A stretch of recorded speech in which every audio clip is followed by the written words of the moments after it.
बिस्मिल्लाहिर्रहमानिर्रहीम। आज हम पढ़ेंगे केमिकल काइनेटिक्स के बारे में। ठीक है। अच्छा, केमिकल काइनेटिक्स को अगर देखा जाए तो इसमें दो वर्ड्स आते हैं। एक आपके पास है केमिकल और दूसरा जो है वो है काइनेटिक्स। अच्छा, ये केमिकल्स को मैंने नीचे लिखा और उसके साथ मैंने रिएक्शन जोड़ दिया और काइनेटिक्स को मैंने नीचे लिख दिया काइनेटिक्स।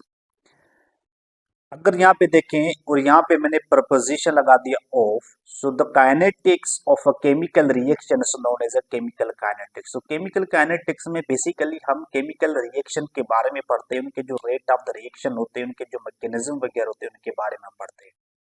अब हम डिस्कस करेंगे कि वर्ड जो काइनेटिक है उसका क्या मतलब है, what's the meaning of word kinetics. अच्छा, काइनेटिक जो वर्ड है this is a Greek word it has been derived from word kinesis. तो काइनेसिस का मतलब क्या होता है कि मूवमेंट। अगर यहाँ पे हम देखें कि ये जो मूवमेंट है इस मूवमेंट का मतलब क्या है कि why we call it a movement.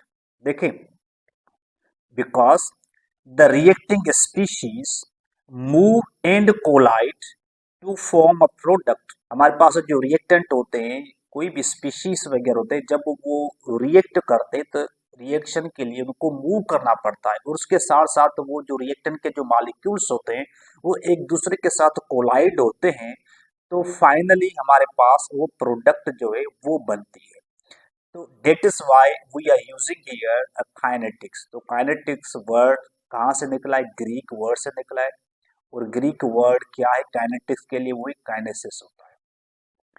अगर देखा जाए कि केमिकल काइनेटिक्स का जो दूसरा नाम है वो दूसरा नाम ये होता है कि केमिकल, इसको हम कहते हैं रिएक्शन काइनेटिक्स कहा जाता है। This is known as reaction kinetic कहा जाता है। ठीक है।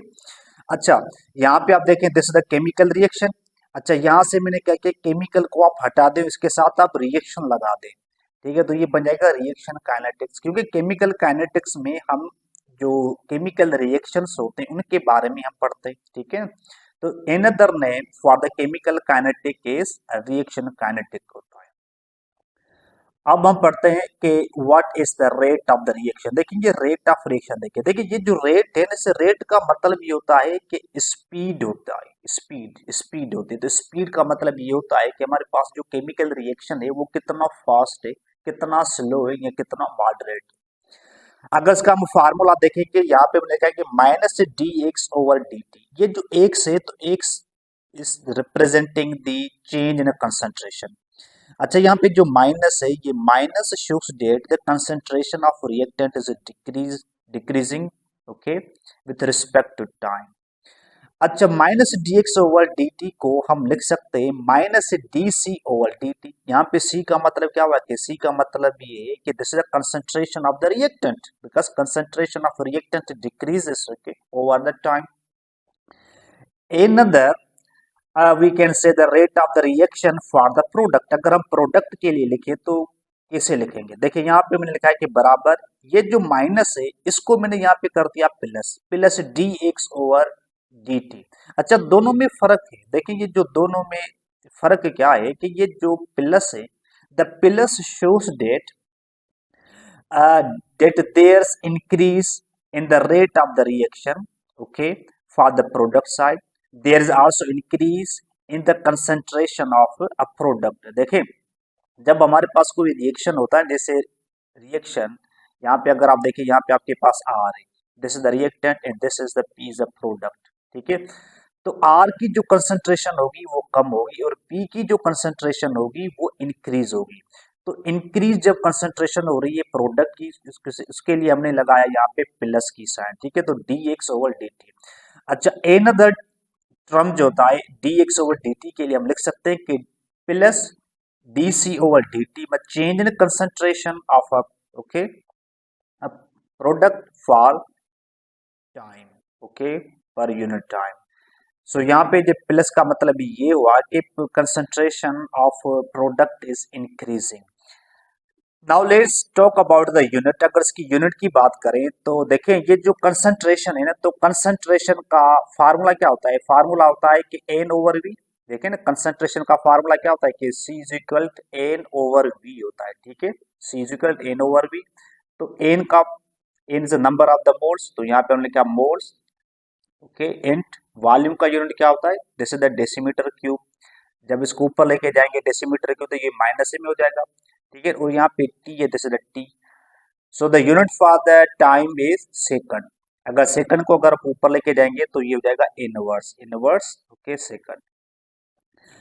अच्छा, हमारे पास एक रिएक्शन है कि ये रिएक्शन आप देख सकते हैं कि इस रिएक्शन में nitrogen is reacting with hydrogen and there is a formation of the product. यहाँ पे देखें जो प्रोडक्ट आपके पास बन रही है वो आपके पास अमोनिया है। अगर इसके लिए हम रेट लिखें तो रेट हम कैसे लिखेंगे? देखिए, रेट लिखने का इंतहाई आसान तरीका है, सिर्फ आप एक ट्रिक जो है ना आप समझ लें। देखें, सबसे पहले ये जो कोफिशिएंट है ना, कोफिशिएंट को आप आइडेंटिफाई करें कि रिएक्टेंट या प्रोडक्ट के साथ जो कोफिशिएंट है वो कितने हैं। उन कोफिशिएंट को जो होता है ना वो रेट में लिखना पड़ता है, लेकिन वो जो कोफिशिएंट होते हैं उनको हम पावर में नहीं लिखते, ठीक है ना। उनको एज अ कोफिशिएंट हम लिखते हैं, ठीक है ना, in the form of division. अब यहाँ पे देखें कि यहाँ पे मैंने लिखा है कि दिस द नाइट्रोजन, तो नाइट्रोजन के लिए जो आप रेट लिखेंगे कि this the minus D change in concentration of nitrogen divided by, यहाँ पे हम टी लिखेंगे। अगर यहाँ पे लिखें तो हम लिख सकते हैं कि 1 डिवाइडेड बाय 1, क्योंकि यहाँ पे कोफिशिएंट 1 है, तो इसको हम बराबर करेंगे इज इक्वल टू -1/3। अच्छा, -1/3 यहाँ पे क्यों है? देखिए, ये जो आपके पास 3 जो कोफिशिएंट है ना हाइड्रोजन के लिए, उसको हम लिखेंगे -1/3, ठीक है। तो this is concentration of hydrogen, इसको डिवाइड करेंगे डेल्टा टी से, इज इक्वल।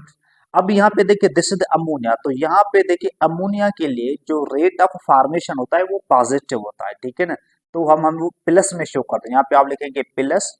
ये जो कोफिशिएंट है तो ये बन जाएगा 1/2 concentration of ammonia divided by the T. अब देखिए, if you have any chemical reaction, अगर आपके पास कोई भी केमिकल रिएक्शन है, अगर यहाँ पे फॉर एग्जाम्पल 3 कोफिशिएंट है, 4 कोफिशिएंट है, तो यहाँ पे आप लिखेंगे, अब 3 है तो यहाँ पे लिखेंगे 1/3। अगर यहाँ पे 4 कोफिशिएंट है तो इसको लिखेंगे 1/4। अगर यहाँ पे 4 कोफिशिएंट है, ठीक है ना, फॉर द हाइड्रोजन, तो यहाँ पे लिखेंगे -1/4। अगर 5 कोफिशिएंट है तो यहाँ पे लिखेंगे -1/4 आप लिखेंगे। अच्छा, इसका मतलब है क्या? What does this mean?